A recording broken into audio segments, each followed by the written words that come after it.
वो लोगों के लिए, वो माँ और बहनों के लिए जो माँ और बहन को हमारे झारखंड मुक्ति मोर्चा का सरकार का समय रेप किया गया, मर्डर किया गया, उनको न्याय दिलाने के लिए कल्पना सोरेन जी अभी आप संघर्ष कीजिए।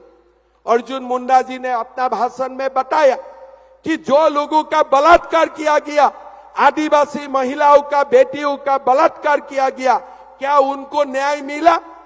जिसको हत्या किया गया, क्या उनको न्याय मिला? क्या चार्जशीट हुआ? क्या कन्विक्शन हुआ? आज क्या ये कल्पना सोरेन जी का दायित्व नहीं बनता है कि हमारे आदिवासी माँ, बेटी और बहू के लिए वो आवाज उठाए? क्या उनका एक विजिट नहीं होना चाहिए पाकोर में, जहां में हमारे आदिवासी भाई बहन का जमीन सुराने का काम ये घुसपैठी कर रहा है?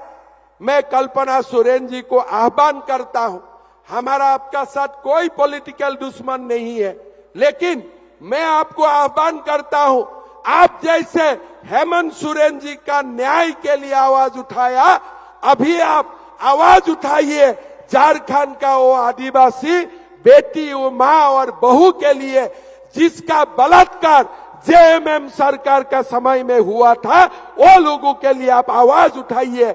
ये आपके लिए हमारा विनम्र आह्वान होगा, विनम्र निवेदन होगा। भाई और बहनों, अभी बोल रहा है हम लोगों को 1000 रुपया दूंगा माँ और बहनों। भाई कितना महीना का देगा? 1 महीना का देगा, 2 महीना का देगा कि पूरा 7 महीना का देगा? चुनाव का 1 महीना आगे आप 1000 रुपया देगा, लेकिन अगर आपका कोई मोरालिटी है, आपका कोई वैल्यू है, तो आप 7 महीना सरकार चलाया, 7 महीना का किस्ती आप दीजिए। 1000 2000 रुपया देने से काम नहीं चलेगा। राहुल जी आके क्या बोला था कि मैं 8500 रुपया दूंगा, और ऐसे भी नहीं देता है, खटाखट देगा, खटाखट देगा। जैसे 8500 रुपया आपका बैंक का अकाउंट में नहीं आएगा, रॉकेट बन के आपका पूरा घर में घुस जाएगा, खटाखट। अरे भाई, पैसा देना है, आप डीबीटी करो, बैंक में ट्रांसफर करो। ये खटाखट वाला क्या स्कीम है? क्या 8500 आके हमें मार देगा क्या घर में खटाखट आके? अभी कहा गया खटाखट बाबू, कहाँ गया है? आज तो 6-5 दिन उनको दिखाई भी नहीं दे रहा है। चुनाव हो गया है, झारखंड में आपका सरकार है, हेमंत सोरेन मंत्री है, आपका लोग मुख्यमंत्री है, आप लोग मंत्री है। राहुल बाबा, ये विस्तारित कार्य समिति आपको डिमांड करता है, आपका खटाखट वाला पैसा तुरंत हमारा माँ और बहनों का अकाउंट में आप दीजिए। और अगर नहीं देते हैं तो जिंदगी में और खटाखट वाला सब आपका मुंह में मत लीजिए। ये कम से कम मैं आपको निवेदन करता हूं। क्या बोलते हैं? खटाखट खटाखट खटाखट। अरे बाबा, मोदी जी आवास बनाने के लिए पैसा देते हैं, चुपचाप देते हैं, डीबीटी करता है। किसान सम्मान निधि में पैसा देते हैं, चुपचाप देते हैं, डीबीटी देते हैं। ये खटाखट वाला मशीन कहाँ होते हैं? भारत में होते हैं कि पाकिस्तान में होते हैं? भारत में होते हैं कि पाकिस्तान में होते हैं? क्या लगता है आप लोगों को? क्या लगता है? मेरा भी मानना यही है, खटाखट वाला मशीन जरूर पाकिस्तान में होते हैं, इसलिए हमारा यहाँ में पैसा ट्रांसफर का मशीन डीबीटी है, कंप्यूटर है। खटाखट वाला मशीन भारत में नहीं है, ये जरूर ये मशीन पाकिस्तान में होगा। मैं राहुल बाबा को निवेदन करता हूं, आप 99 सीट का मालिक है, मैं मानता हूं, लेकिन अगर आप 99 सीट का मालिक है तो आपका वादा निभाइए। झारखंड में आपका सरकार है, कर्नाटक में आपका सरकार है, तेलंगाना में आपका सरकार है। कम से कम 8500 रुपया हमारा माँ और बहनों का खाता में दीजिए। अभी बोल रहा है मैं 1000 रुपया दूंगा। अरे बाकी 7500 कौन देगा? 7000 बाकी 500 रुपया कौन देगा? आप लोगों को उनको पूछना चाहिए। भाई और बहनों, ये जेएमएम और ये कांग्रेस का सरकार खाली झूठ का सदागर है, झूठ का सिवा उन्होंने और कुछ नहीं बोला, खाली झूठ ही बोला, सबको लांछित किया, सबको वंचित किया। भाई और बहनों, ये चुनाव हमारा चुनाव है, ये चुनाव हम लोग जीतने वाला है और इसीलिए बाबूलाल मरांडी जी का नेतृत्व में हमने शुरू कर दिया हो कि अगली 5 साल कैसा झारखंड बनेगा, हमारा मैनिफेस्टो का निर्माण का काम हम शुरू कर दिया हो। हमारा मैनिफेस्टो जब पब्लिश होगा आप लोगों को दिखाई देगा। हम 5 साल का एक झारखंड का सुनहरी भविष्य का अंकन करने के लिए हमने काम शुरू किया हूं। इसलिए हमारा मानना है, हमारा विश्वास है कि प्रभु श्री राम का आशीर्वाद से झारखंड में इस बार बीजेपी का ही सरकार बनने वाला है और ये पक्का बनने वाला है। भाई और बहनों, काल में हजारीबाग गया था, मुझको बताया गया कि लास्ट टाइम एक गांव से रामनवमी का प्रोसेशन हो रहा था, चुपचाप प्रोसेशन हो रहा था, बढ़िया हो रहा था। लेकिन एक गांव में गया जो विशेष समुदाय का लोग रहते हैं, वो लोगों ने बोला कि जय श्री राम मत बोलो, राम का झंडा नीचे करो, जय श्री राम मत बोलो। मैं ये विशेष समुदाय को पूछना चाहता हूं, आपका जय श्री राम से क्या आपका नाराजगी है? राम भगवान से आपका क्या नाराजगी है? आप लोग सोच लीजिए, थोड़ा सोचिए। हमारा देश का father of the nation Mahatma Gandhi, उनको वो जो गोलीबारी हुआ, जो अब देहांत होने का कुछ ही क्षण बाकी था, उनका लास्ट शब्द क्या था? हे राम था कि नहीं? गांधी जी ने क्या बोला था? देहांत होने का ठीक आगे राम का नाम लेके ही गांधी जी भगवान का पास चला गया था। ये राम हमारे कोई धर्म का देवता नहीं है, कोई धर्म का भगवान नहीं है। हमारा राम हर भारतीय का दिल में बसते हैं, हर भारतीय के लिए वो पूज्य है, हर भारतीय के लिए ये सम्मान है।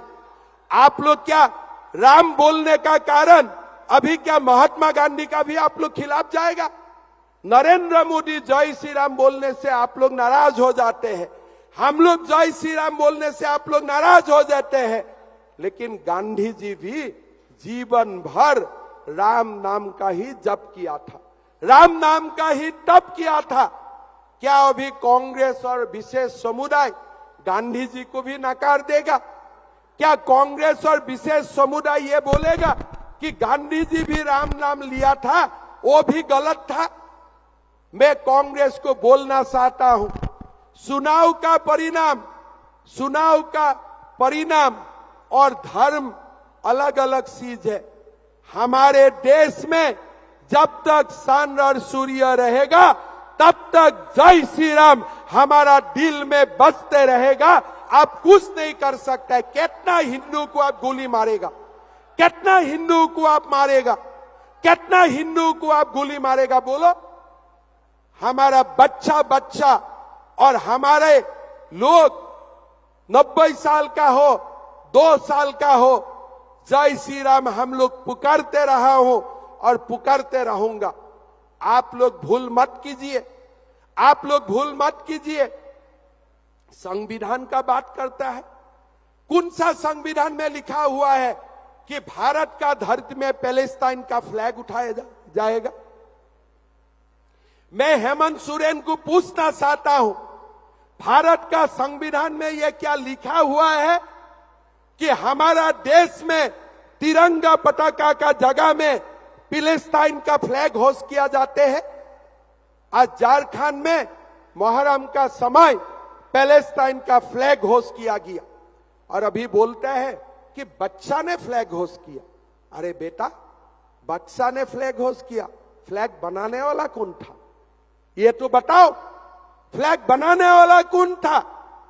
कोई यहां में इंक्वायरी नहीं होते हैं। लेकिन मैं आपको बोलना चाहता हूं, जो लोग ये पैलेस्टाइन का फ्लैग होस्ट किया, बीजेपी का सरकार आने दीजिए, कानूनन हम भी उनका ऊपर प्रतिशोध लूंगा। संविधान अवमानना करने का हम भी उनका ऊपर प्रतिशोध लूंगा, ये हमारा वादा है। भाई और बहनों, 3 महीना का जेएमएम सरकार है। मैं बोलना चाहता हूं, जिसको पैलेस्टाइन का फ्लैग उठाना है उठा लो, जिसको रामनवमी का प्रोसेशन में आक्रमण करना है कर लो, लेकिन 3 महीना का बाद पाई पाई हिसाब छुट्टी किया जाएगा। ये भी बीजेपी का वादा है। आप लोग सुन लीजिए, सुन लीजिए। घुसपैठियों का वोट से बहुत दिन आप लोगों का राज चलने वाला नहीं है। झारखंड का आदिवासी, झारखंड का हिंदू समाज और झारखंड का देश प्रेमी समाज कभी पैलेस्टाइन का फ्लैग होस्ट करने वाला चीज, ये घटना भूलेगा नहीं। आप लोगों का ऊपर कानून को पालन करते हुए हम लोग जरूर प्रतिशोध लूंगा। ये बात आप सुन के रखिए। भाई और बहनों, आज सुबह मैं पुलिस सहायकों का रक्त, उनका ब्रेन से निकालते हुए रक्त देख के आया हूं। और ये रक्त जब मैंने देखा तो मुझको मन में विश्वास हो गया है, ये रक्त का हर बिंदु रक्त का प्रतिशोध लेना हमारा बीजेपी कार्यकर्ता का ये जिम्मेदारी बन चुका है। ये जिम्मेदारी बन चुका है। भाई और बहनों, ये चुनाव किसी को एमएलए बनाने के लिए नहीं, ये चुनाव किसी को एमएलए बनाने के लिए नहीं, ये चुनाव मेरा झारखंड का भविष्य सुरक्षित करने का ये चुनाव है। और ये चुनाव इसी दृष्टिकोण से हमें लड़ना पड़ेगा। ग्रेट चौकीदार का बहाली होते हैं, शेड्यूल कास्ट का रिजर्वेशन नहीं होते। आज आप लोग सुन सकता है, आप सोच सकता है, हमारा देश का जो लोग बोला कि हम लोग संविधान का सम्मान करते हैं, यही लोग चौकीदार का बहाली का इंटरव्यू रिलीज करते हैं और शेड्यूल कास्ट के लिए रिजर्वेशन भी नहीं रखते हैं। आज कौन खुलाम संविधान का अवमानना कर रहा है? बाबा साहेब अंबेडकर ने हमें संविधान देके गया था कि शेड्यूल ट्राइब और शेड्यूल कास्ट का रिजर्वेशन होना ही चाहिए। लेकिन आज झारखंड में इंटरव्यू पद भर्तीकरण का एडवर्टाइज निकालता है, शेड्यूल कास्ट का रिजर्वेशन भी नहीं होते हैं। और ये लोग बोलते हैं कि हम लोग संविधान रक्षा का संग्राम कर रहा हूं। राहुल जी, मीटिंग में ऐसे संविधान दिखाने से संविधान का रक्षा नहीं होते हैं। संविधान धर्म बन जाना चाहिए, संविधान का हर सबको प्रतिपालन करना चाहिए, तभी देश आगे बढ़ते हैं। मैं बहुत ज्यादा बोलना नहीं चाहता हूं।